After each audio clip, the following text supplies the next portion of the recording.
National security guard অর্থাৎ এনএসজির অত্যাধুনিক robot, যার পোশাকি নাম explosive ordinance disposal remote operating system, বিস্ফোরক খুঁজতে সন্দেশখালীর মেঠো পথ দিয়ে চলতে শুরু করলো। শুক্রবার এই নজিরবিহীন দৃশ্যেরই সাক্ষী থেকেছে উত্তর 24 পরগনার প্রান্তিক জনপদ সন্দেশখালী। শুক্রবার এই অস্ত্রভাণ্ডারের কাছে কাউকে ঘেঁষতে দেয়নি সিবিআই ও এনএসজি। শনিবার সেখানেই পৌঁছে গেল এবিপি আনন্দ।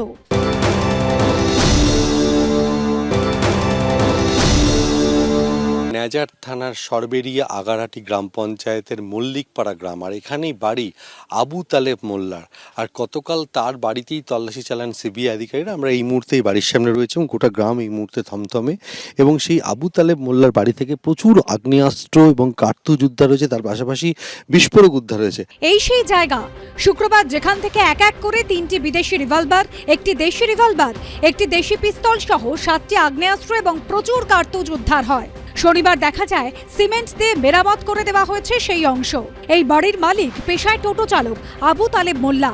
স্থানীয়দের দাবি, সরবেরিয়া আগারহাটি গ্রাম পঞ্চায়েতের তৃণমূল সদস্য হাফিজুল খানের আত্মীয় হওয়ার পাশাপাশি আবু তালেব নিজেও শেখ শাহজাহানের ঘনিষ্ঠ ছিলেন। স্থানীয়দের দাবি, সপ্তাহখানেক ধরে দেখা মিলছে না আবু তালেবের। তার আত্মীয় তৃণমূল পঞ্চায়েত সদস্য হাফিজুল খানও উধাও বলে স্থানীয়দের দাবি। এত অস্ত্র কালকে পাওয়া গেল, ভয় লাগছে না দেখে? তো ভয় লাগতেছে, লাগলে আর কি করবো, কিছু করার নেই। 3 দিক ঘেরা মাছের ভেড়ি, আর মাঝখানে নতুন তৈরি হওয়ায় বাড়িতেই মজুত করা ছিল আগ্নেয়াস্ত্র।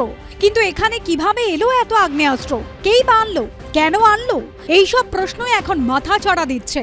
উচ্চ আদালত প্রধান বিচারপতির বেঞ্চ সিবিআইকে দায়িত্ব দিয়েছে, তাই হয়েছে।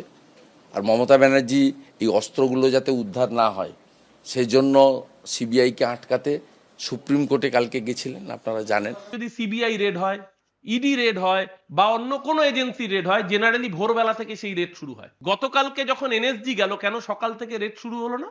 কারণ আমরা সবাই জানি গতকাল আমাদের দেশের প্রধানমন্ত্রী তিনি সকালবেলা পশ্চিমবঙ্গে এসে নির্বাচনী বক্তৃতা করছিলেন, যার জন্য দুপুরের পর থেকে যখন নির্বাচনী বক্তৃতা শেষ হয়ে গিয়েছে মোদিজির, তারপরে এই কাজ করা হচ্ছে।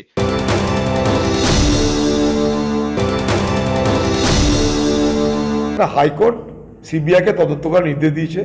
সিবিআইয়ের মনে হয়েছে এনএসজিকে আনা দরকার। এখানে কোন পার্টির কিছু বলার আছে বলে আমার জানা নাই। হাইকোর্টের নির্দেশে সিবিআই তদন্ত, সেই সিবিআই তদন্তে কাকে ডাকবে না ডাকবে সিবিআইয়ের ব্যাপার। শনিবার আবু তালেবের খোঁজে ফের মল্লিকপাড়ার বাড়িতে যায় সিবিআই। বাড়ির গেটে বাইরে থেকে তালা বন্ধ ছিল।